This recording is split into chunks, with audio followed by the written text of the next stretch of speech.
Mirëmbrëma të nderuar zonja dhe zotrin, do të jemi së bashku në edicionin qendror të lajmeve këtu në ekranin e kanalit 7. Ndër të tjera do të ndiqni. Kryebashkiaku Velia i dori para gjykatës së apelit të posaçëm dhe kërkoi lirimin nga burgu. Avokati amerikan nuk u lejua të marrë pjesë në seancë. Gjykata e posaçme dënon me 4 vite burg Alqi Bllakon, këtë herë për inceneratorin e Tiranës. Ish deputeti socialist u gjet fajtor për korrupsion. Gjykata e lartë rrëzon kërkesën e Ervin Salianit për të kthyer në liri. Ish deputeti demokrat do të vijojë të vuajë dënimin me 1 vit burg. Rama deklaron se skuadra fituese e Partisë Socialiste është kombinim mes përvojës dhe energjive të reja. Thotë se një rikthim i PD-s do sillte pasoja për vendin.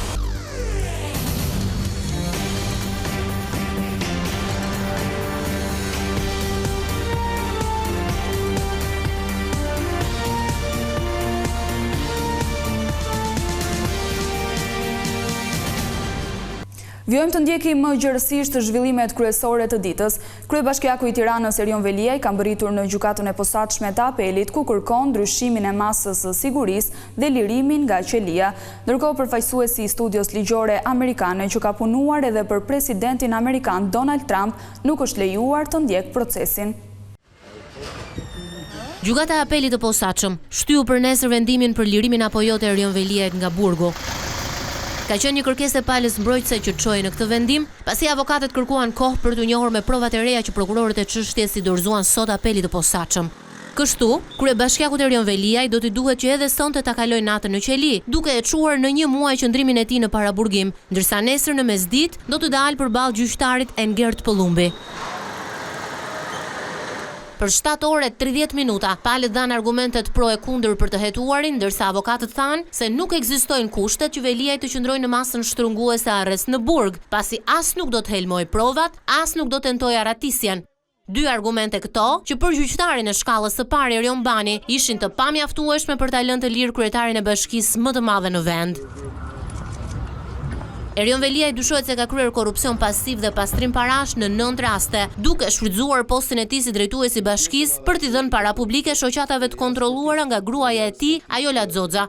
Ky e fundit nga ana e saj, po ashtu e dyshuar për 3 vepra penale, nuk ka ankimuar masën që gjykata i ka vendosur në 12 shkurt, atë të detyrimit të paraqitjes në policinë gjyqësore 2 herë në muaj. Nga seanca e sotme, që nisi në orën 10, të vetmit që kanë përfunduar mbrojtjen janë 4 biznesmenët e lënë në detyrim paraqitje. Gjykata e posaçme ka dënuar me 4 vite burg ish deputetin e Partisë Socialiste Alqi Bllakon, por për shkak të gjykimit të shkurtuar, Bllako u dënua me 2 vite e 8 muaj burg.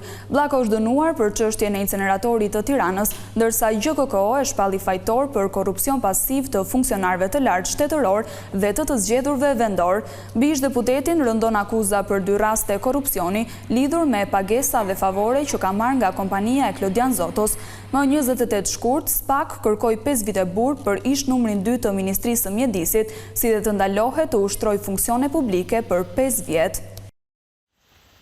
Ish deputeti i Partisë Demokratike Ervin Saliani humbi betejën me drejtsinë edhe në gjykatën e lartë. Rekursi i tij është hedhur poshtë e përpasoj Saliani duhet të vijojë të vuajë dënimin me 1 vit burg për kallëzim të rrem.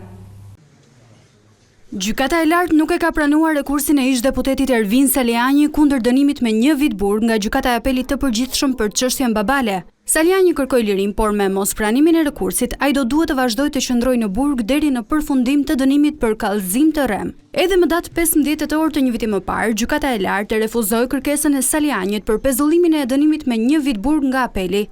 Dënimi ndaj Salianit lidhet me një audio përgjim të publikuar prej tij në Partinë Demokratike në maj të vitit 2018, ku aludohej se vëllai ish ministrit të brendshëm të kohës Fatmir Xhafajt bisedonte me një shtetas të quajtur Albert Veliu në lidhje me trafikun e drogës. Pas publikimit të audio përgjimit, Geron Xhafaj kreu kallëzim për akuzuesit e tij, duke pretenduar se audio përgjimi ishte i sajuar. Pas padis, Geron Xhafaj u dorëzua autoriteteve italiane të drejtësisë për të vuajtur një dënim më të hershëm për trafik droge. Saliani u dënua në 18 dhjetor të vitit 2019 me 1 vit burg në shkallën e parë, ndërsa i akuzuari si bashkëpunëtor, po për kallëzim të rrem, gazetari Jetmir Oldashi u dënua me 6 muaj heqëlirie, por që u pezullua ekzekutimi i kësaj mase dhe dënimi u konvertua me 100 orë pune në interes të publikut. Pas shpalljes së vendimit në shtator të vitit të kaluar, Saliani e denoncoi procesin si të montuar nga fillimi në fund dhe e quajti veten një të dënuar politik. Kryeministri Edi Rama tha se skuadra me të cilën Partia Socialiste do garojë në 11 maj do të jetë një kombinim mes përvojës dhe energjive të reja. Lideri i mazhorancës u shpreh se një rikthim i Partisë Demokratike në pushtet do të ishte me pasoja të rrezikshme për vendin dhe aspiratën e antarësimit në Bashkimin Evropian. Një ditë larg afatit përfundimtar të dorëzimit të listës me kandidatët e mundshëm për deputet në parlamentaret e 11 majit, kryeministri Edi Rama njoftoi se skuadra e re që do të përballet në fushë së shpejti do të përbëhet nga figura të reja. Një skuadër perfekte nuk ekziston, por një skuadër shumë të mirë patjetër do ta kemi.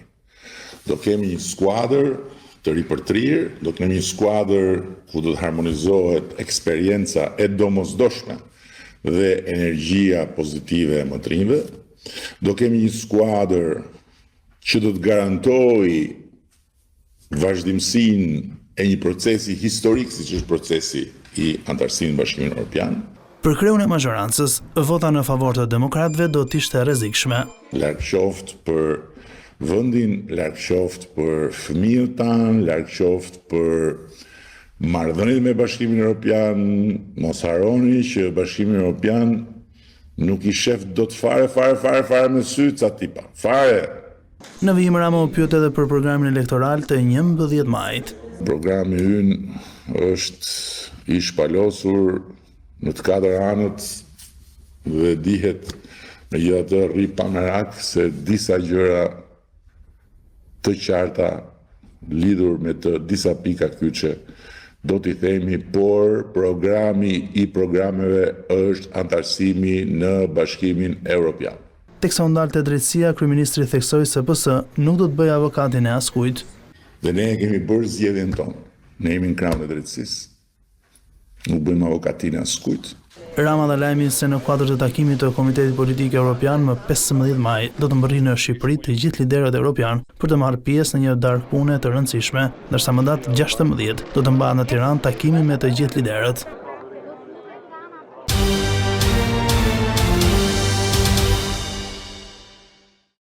Minatorët e minjerës të Bulqizës kanë vijuar bojkotin e punës edhe këtë të martë. Ata kundërshtojnë urdhrin e kompanisë për të punuar edhe gjatë ditëve të shtuna në kundërshtim me kontratën.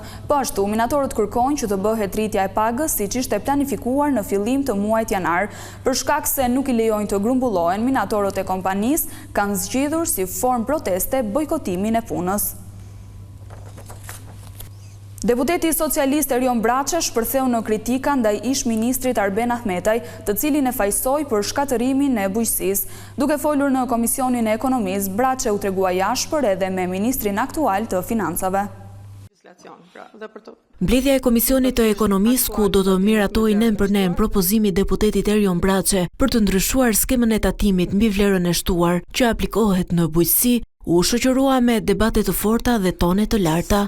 Skema është skemë, në qoftë se flasim për skemën e kompensimit të fermerëve. Jo, është skemë kompensimin, prandaj po them se keni zgjuar fare. Po nuk po flasim për ligjit, Edhe të tjerë që kanë ardhur deri në fare. Se kanë zgjuar fare. Ministria e Financave nuk ka ende një mendim për këtë nismë, duke u shprehur se po pret një delegacion të Bashkimit Evropian për të asistuar dhe për të bërë një analizë të plotë. Por kjo për deputetin Erion Braçe është tallje, ndërsa shpërtheu në akuza edhe për ish-ministrin Arben Ahmetaj. Në prill në presim misionin në Bashkimin Evropian për të bërë një analizë të plotë të situatës që është në Shqipëri, por dhe për qëllimet të tatimit me vlerën e shtuar, por dhe në raport me legjislacionin e Bashkimit Evropian. Është e turpshme që ministri i Financave nuk vjen këtu të përballet për një çështje që shqetëson mbi 45% popullsisë të vendi. Kjo të vëshëja u shkatrua me ligj se ministri i Financave asaj periudhe kishte siklet madh nga Erion Braçe. Mendoj që ky do bëhet ministër bujqësie dhe po ja shkatroi sektorin para se ky të bëhet ministër bujqësie. Ja për kaq është prishur sistemi i TVSH-s. Dhe tani gjithë kjo tallje që ndodh tani, ndodh thjesht dhe vetëm pse këtu në këtë propozim është emrim. Se po t'ishte emri i ministrit tënd të Financave, kjo do kishte kaluar për 1 sekond. Sipas skemës në fuqi, sot kur një grumbullues blen një produkt te fermeri vendas, e merr atë me 0% TVSH dhe e shet me 20% TVSH. Kjo skemë sipas deputetëve socialist penalizon prodhimin vendas, sepse grumbulluesit janë më të interesuar për produktet e importit, ku blihet me 20% TVSH dhe shitet po me 20% TVSH. Hapen aplikimet për punonjësit e administratës publike për kredi me 0% interes për blerjen e një shtëpie. Të interesuari duhet të mos kenë banesë në pronësi apo në proces legalizimi, të mos zotrojnë pasuri të paluajtshme dhe të mos jenë përfitues nga programe të tjera të strehimit social. Ministri i Ekonomisë Blendi Goxha shpjegoi se përfitues duhet jenë 530 punonjës të administratës dhe se financimi do të jetë sipas çmimit të referencës. Aplikimet do të jenë të hapura për 1 muaj. Kjo ishte gjithçka e përgatitur për këtë edicion informativ. Unë ju falenderoj për vëmendjen tuaj. Bashkë, mirupafshim.